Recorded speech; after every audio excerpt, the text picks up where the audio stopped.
India में 40 के बाद सबके घुटने लगभग दर्द करना चालू कर देते हैं। इसका कॉमन रीजन क्या है? वो है हमारे Indian lifestyle, weak muscles, low calcium, low vitamin D3, obesity, ये सारी चीजों का मिश्रण। कई लोग जो वेज होते हैं वो कहते हैं हमारे खाने में कुछ वो न्यूट्रिशन नहीं है जो हमारी हड्डी मजबूत करे। जो लोग नॉनवेज नहीं लेते हैं उनको वेज डाइट से विटामिन B12 और प्रोटीन्स की मात्रा कम मिलती है। आजकल ऐसा परसेप्शन है कि यार डॉक्टर के पास जाएंगे तो डॉक्टर तो यार बिना बात की बीमारी निकाल देता है, तो उस डर के चक्कर में लोग नहीं जाते, बोले यार एक कमर्शियल हो गया मामला, मेरे अर्थराइटिस होने चालू हो गया। तो क्या ये कैसे भी तरह से रिवर्स हो सकता है? आप मुझे राहुल जैसा ही सवाल पूछ रहे हैं, मेरे बाल सफेद हो रहे हैं, क्या वो वापस काले हो जाएंगे? सप्लीमेंटेशन में protein powder is good enough. बहुत सारे जिम ट्रेनर्स और वो लोग स्टेरॉइड्स और प्रोटीन्स लेते रहते हैं और अल्टीमेटली उनके हिप जॉइंट्स खराब हो जाते हैं या उनकी किडनीज डैमेज हो जाती है। महीने में 524 सर्जरी, एक साल में 3876 सर्जरी और अब तक 55,000 सर्जरी और 9 रिकॉर्ड्स आपके नाम है। मैं जब यूके में और अमेरिका में ट्रेन हुआ मुझे रियलाइज हुआ यार इनको जो ट्रेनिंग मिलती है, पहले वो डेड बॉडी पे होती है, फिर एक आदमी उनको हर स्टेप पे हाथ पकड़ के कराता है। आप जानते हैं कि इंडियन सर्जन किस तरह से ट्रेन होता है?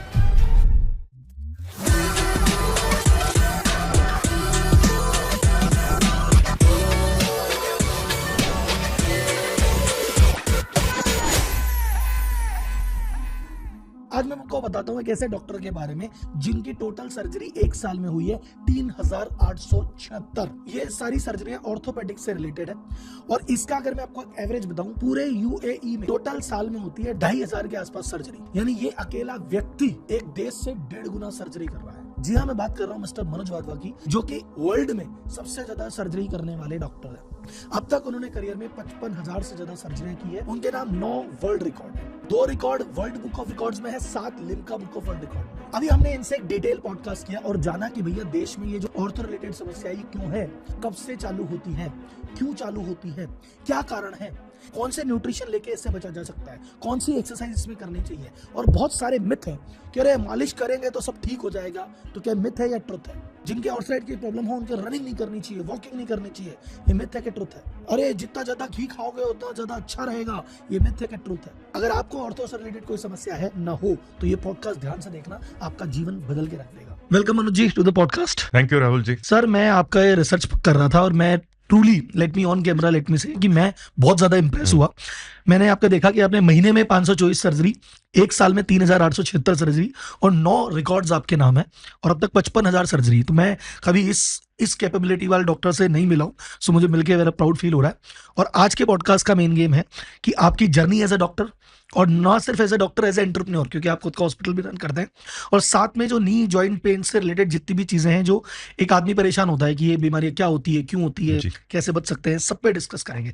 सो लेट्स स्टार्ट करते हैं। इंडिया में 40 के बाद सबके घुटने लगभग दर्द करना चालू कर देते हैं। ये अगर कोई भी पॉडकास्ट सुन रहा है तो उसके घर में एक ना एक ऐसा मरीज होगा जो जॉइंट के पेन से परेशान है। तो ये इसका कॉमन रीजन क्या है, ऐसा क्यों होता है? देखो, 40 के बाद सबके तो नहीं पर बहुत लोगों के। अब वो है हमारे Indian lifestyle, sedentary lifestyle, weak muscles, low calcium, low vitamin D3, obesity, ये सारी चीजों का मिश्रण। आप अगर 10-15 साल किसी चीज को डिले करेंगे तो एक ना एक समय पर 40 के आसपास वो दिखना तो शुरू हो जाएगी। तो ये बहुत सारी चीजों का समूह है जो हम कहते हैं कि once you start touching 40 you will have the signs developing up. तो ये कोई एक दिन की स्टोरी नहीं है। ये आप सोचो कि हमने कॉम्प्रोमाइज जो 15-20 साल के लिए किया वो 40 पे दिखना शुरू हो रहा है। 25 की हरकतें थी जो 40 में दिखने, 25 के कर्म थे जो 40 के बाद फल दे रहे हैं। सही है, मैं ऐसा बोल नहीं रहा था। और क्या क्या प्रॉब्लम आती है सर? मतलब पेन के अलावा जॉइंट पेन के अलावा जैसे गठिया होता है, हमारा फुजन शोल्डर होता है, स्लिप डिस्क होती है, और मसल पेन्स हैं, क्लिक्स हैं, मेनिस्कल टीयर्स हैं, टेनिस एल्बो है, ऐसे बहुत सारे मिश्रण होते हैं।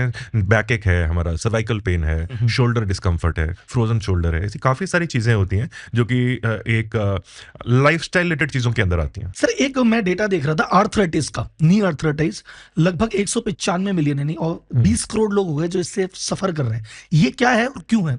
नी आर्थराइटिस क्या होता है? आर्थराइटिस का अगर मैं साधारण लैंग्वेज में बोलूं, हमारे जोड़ है जिसमें बोन्स है, आपस में बोन्स के ऊपर एक कैपिंग है, एक स्मूथ सरफेस जिसे हम कार्टिलेज कहते हैं, प्रक्रिया ऊपर है। अब जब ये कार्टिलेज जो है वो वीक पड़ जाए, उसमें क्रैक्स, फिशर्स पड़ना शुरू हो जाए, वो आपस में रबिंग जैसे फ्रिक्शन होता है वो होना, वेयर एंड टियर स्टार्ट हो जाए, तो उसे हम आर्थराइटिस कहते हैं। अब ये हटने लग गया, डैमेज होने लग गया। जैसे आपका ये दीवार का प्लास्टर है, पेंट है, वो पील ऑफ होना शुरू हो गया, तो वो जब अगर वो चीज एज के साथ हो रही है तो उसे हम कहते हैं ऑस्टियोआर्थराइटिस। ठीक है। यंग लोगों में इन्फ्लेमेटरी है तो उसे हम कहते हैं गठिया। ऐसे ही भिन्न भिन्न प्रकार के आर्थराइटिस होते हैं, पर मोस्ट कॉमन क्लस्टर में ये दो प्लस गाउट आता है। तो ये सर लाइफस्टाइल इशू है या फिर इसमें जेनेटिक्स का भी कुछ रोल होता है? जेनेटिक्स मीन्स टेंडेंसी, ठीक है। लाइफस्टाइल मीन्स एक्टिवेशन, एक कैटलिस्ट। तो आप सोच लो, अगर मैं साधारण लैंग्वेज में बात करूं तो 30% जेनेटिक्स के मुझे मेरी फैमिली जीन्स में गिफ्ट मिला, और 70% जो है वो है लाइफस्टाइल।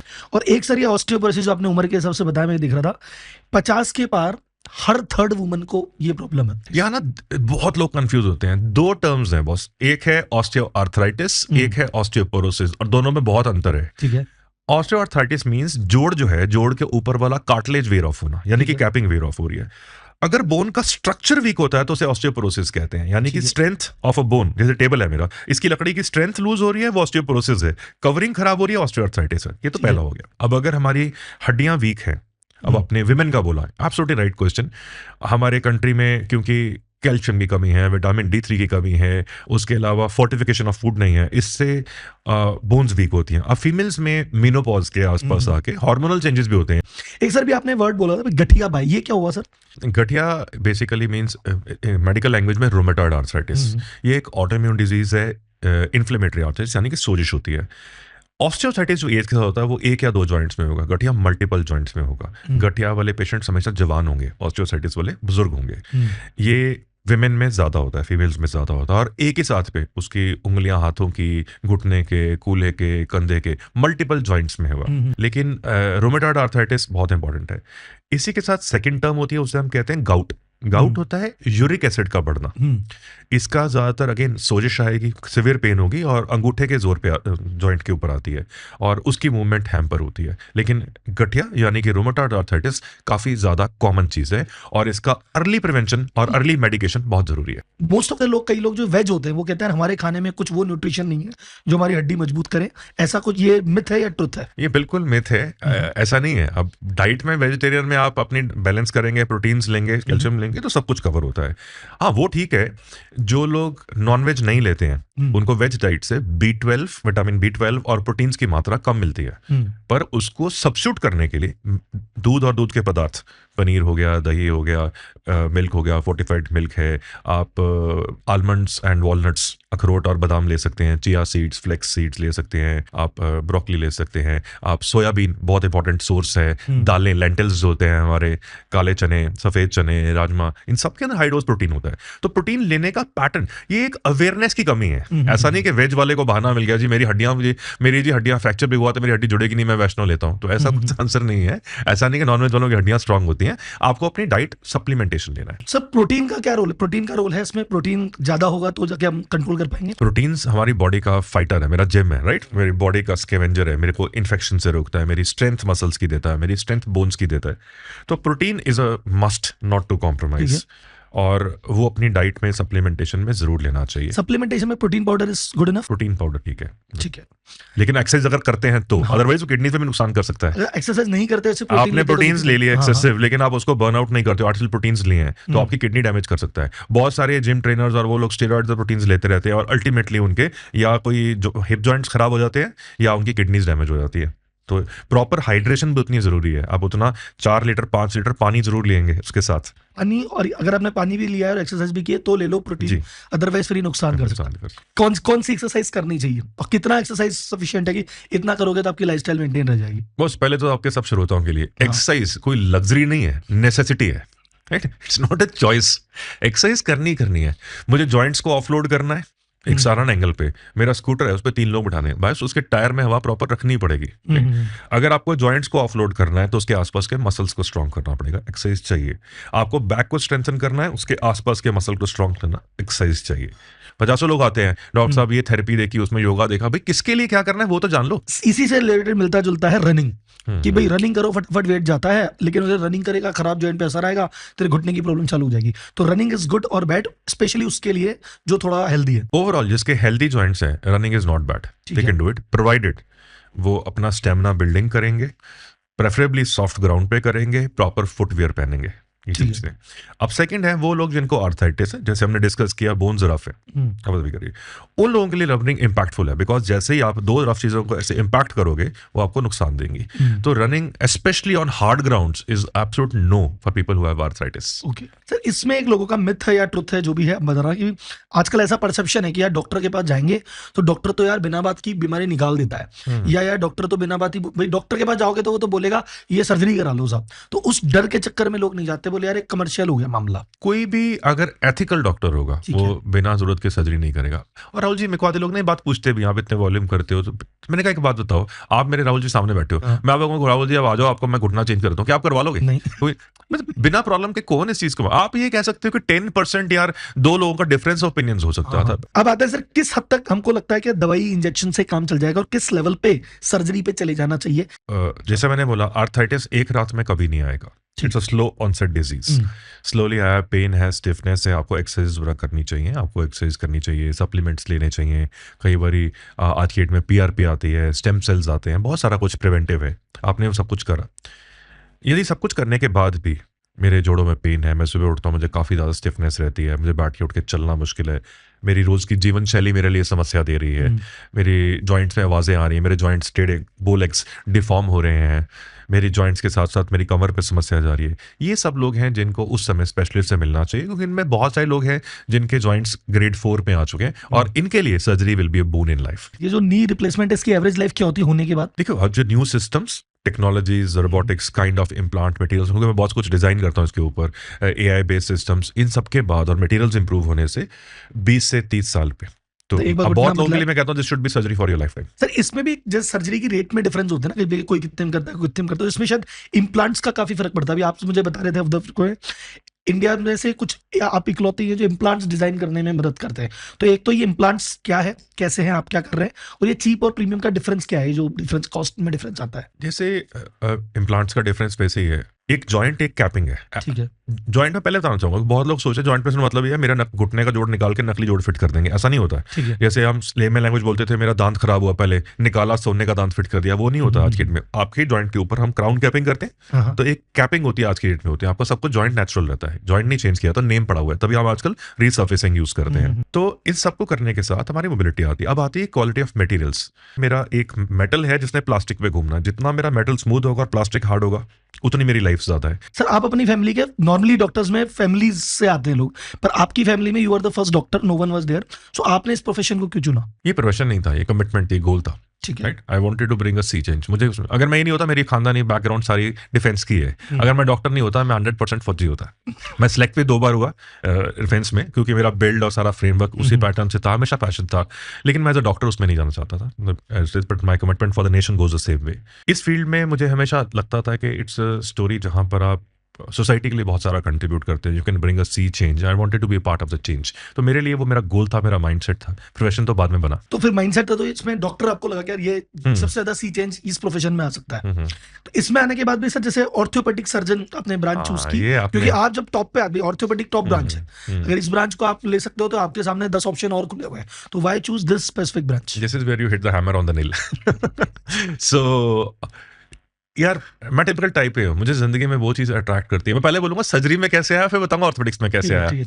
मैं with due respect to all my physician friends, right, मेरा पर्पस नहीं है, मेरा ये मेरी अपनी स्टोरी है। मैं दिल्ली में पढ़ता था, हम ट्रेनिंग में थे, तो हम लोगों को पढ़ाते थे कि ब्रेन की ये इंजरी हुई, वहां पे ट्रीटमेंट कर रहे थे। तो एक दिन पेशेंट से रोज मैं मिलता था, जूनियर था, एक दिन मिला, कहता मेरा ना अभी बड़े डॉक्टर साहब आए थे। बड़े डॉक्टर साहब भी तुम्हारे साथ में, तो उसकी नजर में समझा बड़े डॉक्टर साहब कौन थे, जिसने उसकी सर्जरी करी। तो यहाँ मस्तिष्क में एक चीज गई कि पेशेंट जो उसमें सी चेंज लेके आता है उसको बड़ा डॉक्टर गिनता है। ये बात मैं बार बार रिपीट कर रहा हूँ, मैं ऐसा फिजिशियन दोस्तों को कंट्री नहीं करा। ये था उस दिन मैंने एक चीज का डिसीजन लिया था कि अब तो मैं बनूंगा तो सर्जन नहीं बनूंगा। उसके बाद मुझे वो चीज चाहिए थी जहां पर मैं ट्रांसफॉर्मेशन क्रिएट कर सकूं, मैं एक अपाहिज आदमी को खड़े करके डांस करवा सकूं। मुझे सी ट्रांसफॉर्मेशन, हर इंसान को ना राहुल जी वही किक एक किक होती है जो मैटर करती है, हर एक के लिए किक अलग होती है। तो मेरी किक जो है वो हमेशा ये थी कि मैं कुछ ऐसा करूं जहां मैं जिंदगी में ट्रांसफॉर्मेशन को क्रिएट कर सकूं और वो मेरा एक तरीके का जुनून बन जाए। तो डॉक्टर से डायरेक्टर की तरफ कैसे आप आगे बढ़े? अब आप मेरी एंटरप्रेन्योरियल जर्नी को जानना चाहते हैं। It's always vision, it's always a legacy. मुझे लगता था पेशेंट कम्स फर्स्ट, ये अप्रोच बहुत बारी कॉर्पोरेट वर्ल्ड में मिस हो जाती है, कहीं ना कहीं उसकी कभी कमी हो जाती है। मैं एक क्रिटिक बन के अपनी जिंदगी गुजारना चाहता था, इसमें ये नहीं वो नहीं। मैंने इंडिया में जब आया, I made it a point, मैं अपने कंट्री को अब क्रिटिसाइज नहीं करूंगा और उस चीज़ में कंट्रीब्यूट करूंगा। बहुत कुछ करने के बाद आज डिफरेंट, तो इसलिए मेरे को ये था कि मैंने अब किसी को क्रिटिसाइज नहीं करना। जब सिस्टम आपको ना समझ पड़े तो आप सिस्टम बन जाओ, राइट? तो आप एक विजन लेके आप उस कंट्री को एक ग्लोबल लेवल पे कैसे लेके जाओ, कहीं तो आप कंट्रीब्यूट करोगे ना। ये चीज़ नहीं है, ये चीज़ नहीं है, मेडिकल टूरिज्म इसलिए नहीं आता, ये इसलिए नहीं आता, ठीक है, बिल्ड करेंगे। तो ये एक आगाज था एक विजन का उस समय पर। दूसरा क्या होता है, जब आप मैं यार नंबर्स, पैरामीटर्स, वॉल्यूम्स, इस सबको वर्ल्ड का हाईएस्ट हिट कर चुका था, तो मेरी एस्पिरेशन वहाँ चेंज हो चुकी थी। तो उसको लेके ये चीज़ थी कि आज मुझे एक लेगेसी को छोड़ना है, एक विजन को छोड़ना है। तो विजन में जाने का तरीका था कि आज जो चीज़ें यहाँ गैप्स है, मैं क्रिटिसाइज करने के बजाय उसको बिल्डअप करूँ। And that's where my journey of hardships, my journey of parameters. मैं बहुत बारी बोलता हूँ सक्सेस क्या है, success is I have failed 1000 times, the world sees me as a success legend, but by the end of it I keep telling them I failed 1000 times. Successful होता क्या है, एक आदमी, एक फेलियर आदमी जो एक बार और ट्राई करता है, one more attempt after you fail is you success. Sir अभी जो कोई डॉक्टर्स हैं पॉडकास्ट से देख रहे हैं और वो जॉब कर रहे हो, कह रहे हैं मैं खुद का क्लिनिक, खुद का हॉस्पिटल डालूं, उसको कुछ सजेशन आप देंगे कि यार बेटे इस चीज़ का ध्यान रखना, मैंने ये गलती की थी तुम मत करना, या मैंने ये चीज़ की थी जो चली थी तुम भी इसको फॉलो करना? एक सिंगल लाइन, सिस्टम पहले बनाना है, इमारत बाद में। इमारत कोई भी बना लेगा, सिस्टम बनाना ज्यादा जरूरी है। And then don't think as a doctor, think as an entrepreneur. Sir आपके नाम 9 वर्ल्ड रिकॉर्ड्स हैं, world book of records, 2 world book of records हैं, 7 लिम का बुक ऑफ रिकॉर्ड्स है। तो ये आपके दिमाग में कैसे आया, कैसे प्लान किया, और ये मेन चीज है एग्जीक्यूट कैसे किया सर? जैसे भी आपने कहा वर्ल्ड के आप बिगेस्ट ऑपरेटर हो, इतना ज्यादा सर्जरीज किसी ने नहीं की वर्ल्ड लेवल पे। सो वो मैं समझना चाहता हूँ कि एक तो ये विजन की मैं वर्ल्ड लेवल पे, सब आदमी अपने शहर में सबसे ज्यादा कर ले तो खुद को बड़ा मानता, आपने वर्ल्ड लेवल का एम किया, उसको अचीव किया, तो माइंडसेट क्या था पहले, और सेकंड इतना एग्जीक्यूशन कैसे किया इतनी जल्दी? तो पहले तो यार ये ग्लोबल वॉल्यूम्स या ये इतना वॉल्यूम दिन में करने के लिए सिस्टम्स, प्रोसेसेस, टीम, ठीक, हार्डवर्क, ये सब बहुत जरूरी है। हमेशा इसको 5 चीजों में डिवाइड करता हूँ हमेशा। पहला होता है कॉम्पिटेंस, सेकंड होता है एथिक्स, थर्ड होता है core values, empathy, risk taking appetite. ये सब चीजें अपनी अपनी जगह पे एक क्लस्टर है। इसके बाद आपकी विजन, मिशन, गोल आता है, जिसमें कि मैं जाऊंगा। तो जैसे मैंने बोला, मैं इंडिया आ गया था, मैं चेंज लेके आना चाहता था, तब तक मैं करता चला गया। बहुत मुश्किल आई, मुश्किल बहुत नहीं, मतलब सुपर बहुत आई, लेकिन एक एक करके, क्योंकि मेंटली गेट अप था कि अब रास्ता यही है, तो उसको गोल करता गया। तो उसको पहला हिट करा। इसमें एक बार मैं गोवा में मीटिंग पे जा रहा था, उस समय मैं आई थिंक 2008-9 की बात होगी। तो बॉम्बे से फ्लाइट में बैठा, तो एक कंट्री के MNC का MD मेरे साथ बैठा। तो बैठे, तो मुझे बैठते ही कहता, doctor by the way I wanted to ask one thing. हाँ जी पूछिए। यू मस्ट बी मिड-30s। ऐसा दिया कहता, आप ऑलरेडी उस समय 500 जॉइंट्स इन अ ईयर वो समथिंग लाइक द बिगेस्ट, जो कोई सोच भी नहीं सकता था। तो आप 500 जॉइंट्स साल के करते हैं, which is the peak of human capacity, what will you do the rest of your life? मेरे पास राहुल जी कोई उस चीज़ का जवाब नहीं था। मैं सारी रात सो नहीं पाया। मैं सुबह ब्रेकफास्ट को मिला, मैंने कहा बॉस आपने मुझे कल ये बोला था, मैं सारी रात नहीं सो पाया, मेरे को लगता है मेरे में सबसे से ज्यादा है। उससे मुझे एक सवाल, जैसे मिल्खा सिंह वो भी था ना, व्हाट इज योर गोल? तो पता नहीं मेरे दिमाग में क्या आया, उसको मैंने कहा कि आपने मुझे बोला था ना human capacity 500 joints a month पे, ईयर पे एंड होती है, मैं एक समय पर 500 जॉइंट एक महीने में करूंगा।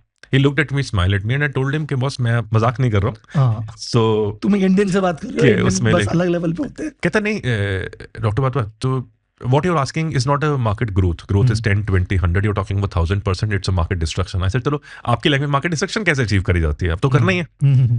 तो उसने मुझे बोला कि आप जब कंफर्टेबल हो जाएंगे, आपको अपना सिस्टम तबाह करना पड़ेगा, you have to rebuild it through. तो जो लोग मुझे गहराई में जानते हैं, पिछले 20 साल में मैं जब अपने पीक पिनेकल पे पहुंचता हूँ, मैं अपना सिस्टम को डिस्ट्रॉय कर देता हूँ। Back on the road, a new story, a new journey start from there. आपका जो इंडिविजुअल हॉस्पिटल है एलीट, इसको लेके आपका क्या इंडिविजुअल विजन है? प्लस एज ए इंडिया में जो ऑर्थोपेडिक जो सेक्टर है, इसको लेके क्या विजन? मेरा, जैसे मैंने बताया कि with Elite Medicity coming on, it's more like a I want a patient first, patient centric approach, एक एथिकल हेल्थ केयर को बिल्डअप करना, and to build up the standards to the international level. जैसे जो मुझे सबसे pinch करता है जब मैं बाहर कंट्री जाता हूँ, इंडिया जाना है पर पता नहीं क्या होगा, दैट ट्रस्ट क्वेश्चन जो ना मिसिंग है, तो मुझे वो ट्रस्ट क्वेश्चन को बिल्ड करना है। और मैं उस ट्रस्ट को अंदर जाए बिना बिल्ड नहीं कर सकता। तो ये आसान काम नहीं होने वाला। वो सिस्टम में आप सिस्टम क्लीन में जा रहे हो, इकोसिस्टम है ना, इकोसिस्टम को आपने करना है और इसमें बहुत सारी मुश्किलें आएंगी, बहुत सारी ऑब्स्टेकल्स आएंगी, बट ऐसा मैंने बोला मैं अपना गोल को कभी चेंज नहीं करता। तो it's like taking it to the next level, seeing what is missing in health care. और मुझे एक हॉस्पिटल बनाने में कोई इंटरेस्ट नहीं है, मुझे एक मेडिकल इकोसिस्टम बिल्ड करना है जहां पर प्रिवेंशन पे भी उतना ही जोर हो, ट्रेनिंग हो, जहां पे डिजीज को रोकना वो भी उतना ही इंपॉर्टेंट हो, और आप जहां पर रिसर्च एंड डेवलपमेंट और ट्रेनिंग को भी उतना ही देते हैं। तो मैं इसको कहता हूं entry to exit path. That means patient के लिए आप 360 डिग्री अप्रोच बिल्ड करोगे। उसके घुसने से पहले उसको ट्रेनिंग क्या मिल रही है प्रोसेस से, और जाने के बाद क्या हो रहा है, right from diagnosis to the post surgery care आप वो कर रहे हो। और सेकेंड सवाल था आपका इंडिया के लिए। India is a fast growing pet. Every day we are improving on us, the whole country is coming on. जैसे आप देख रहे हो इन्वेस्टमेंट्स आ रही हैं, urban world coming in. Health care में हमें बहुत बड़ा ही भयंकर पोटेंशियल है उसको आगे। मैं तो एक छोटा सा हिस्सा हूँ उसका, लेकिन एक बहुत मेजर पोटेंशियल है एक उसको हेल्थ केयर वर्ल्ड का एक हेल्थ केयर हब बनाने के लिए। बाहरी कंट्रीज़ में कॉस्ट हमसे 10 गुना ज़्यादा है, उनकी 2-2 साल की वेटिंग है, वो लोग 50 घंटे 60 घंटे पे घड़ी लगाना चाहते हैं, उसके ऊपर नहीं करना चाहते। मैं 3 बारी गिनीज बुक रिकॉर्ड्स तक पहुंचा, 3 बारी मुझे इसलिए शेल्फ ऑफ करा गया उस सब के अंदर क्योंकि एक नॉर्मल यूरोपियन सर्जन से मेरे वर्किंग आवर्स 50% ज़्यादा थे।